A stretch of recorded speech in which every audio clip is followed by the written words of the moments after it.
मेरे गांव में आज भी 7 बजे के बाद कोई अपना दरवाजा नहीं खोलता है। ये एक ऐसी कहानी है जिसके बारे में गांव के लोग बात करने से भी डरते हैं। एंड तुम, अगर इस वक्त कोई तुम्हारे दरवाजे पर दस्तक दे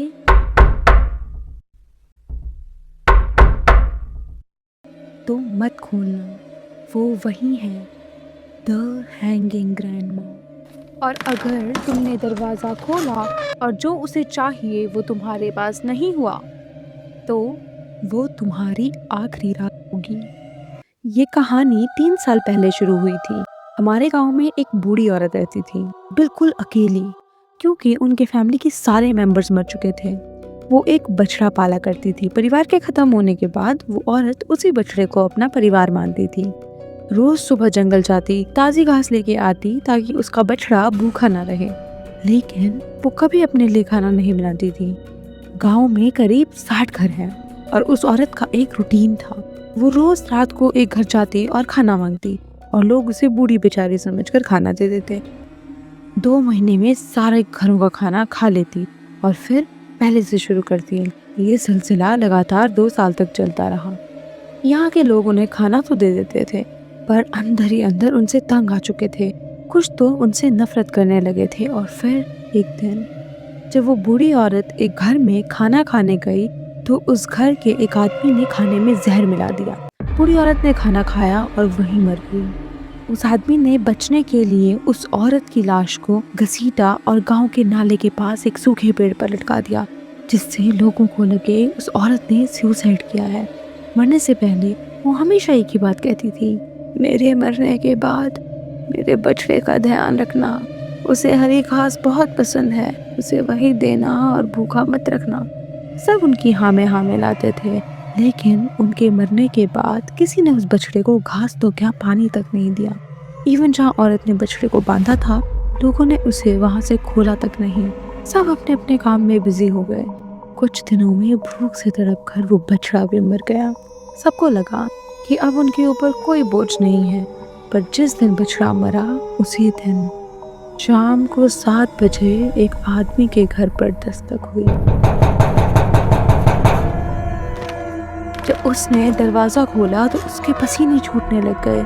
सामने वो औरत खड़ी थी, गर्दन झुकी, बिल्कुल वैसे ही जैसे उस पेड़ पे लटकी थी। और वो जोर से चीखा और दरवाजा झटाक से बंद किया। अंदर जाकर अपनी बीवी को बताया तो बीवी ने वहम बताकर बात टाल दी। और अगली सुबह गांव के नाले के पास उसी पेड़ पे जहां बूढ़ी औरत लटकी थी, वहां लोगों को उस आदमी की लाश लटकी मिली। उस आदमी की बीवी ने सारा सच बताया कि उसके पति ने उस औरत को जहर दिया था और यहाँ लटकाया, और वो बूढ़ी उसके पति को रात को दिखी थी। लोगों को लगा कि बूढ़ी ने अपना बदला ले लिया। सब लोग मन में डर के साथ अपने अपने घर चले गए।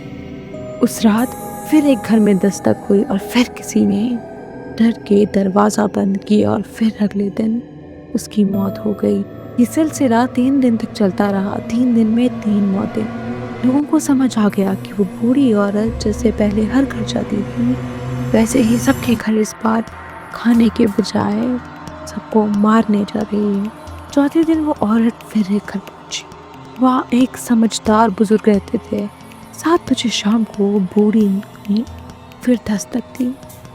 अंदर से एक बुजुर्ग आदमी आया। उसने बूढ़ी को अंदर आने दिया और चुपचाप खाना खिलाया। जैसे ही उसने खाना खाया वैसे ही वहाँ खड़ी हो गई और अपना हाथ आगे बढ़ा लिया, जैसे कुछ मांग रही हो। कुछ देर सोचने के बाद वो आदमी भागकर घर के पीछे गया और वहां से हरी घास का गुच्छा लेकर बूढ़ी के हाथ में रख दिया। ये सब उसकी बीवी देख रही थी। जैसे ही बूढ़ी घास को लेकर चली गई तो उस आदमी की बीवी जोर जोर से रोने लगी और रोते रोते पूछा कि ये सब क्या है और उसको अंदर क्यों आने दिया, अब तुम्हें भी मार देगी। बुजुर्ग आदमी शांत रहा और अपनी बीवी से कहा कि कुछ नहीं होगा, तुम सो जाओ। उस रात किसी की मौत नहीं हुई। अगले दिन से सब लोग अपने घरों में हरी घास रखी और जिस किसी के घर में भी वो चाहती, लोग उसे खाना और हरी घास दे देते। इसी तरह उन्होंने हमारे गांव का चक्कर पूरा कर लिया है।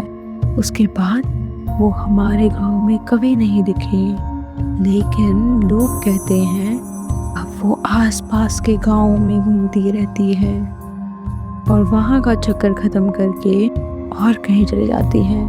तो आज रात अगर 7 बजे के बाद तुम्हारे दरवाजे पर कोई दस्तक दे तो दुआ करना तुम्हारे घर में थोड़ी हरी घास पड़ी हो, वरना वो पेड़ आज भी लाशों का प्यासा है।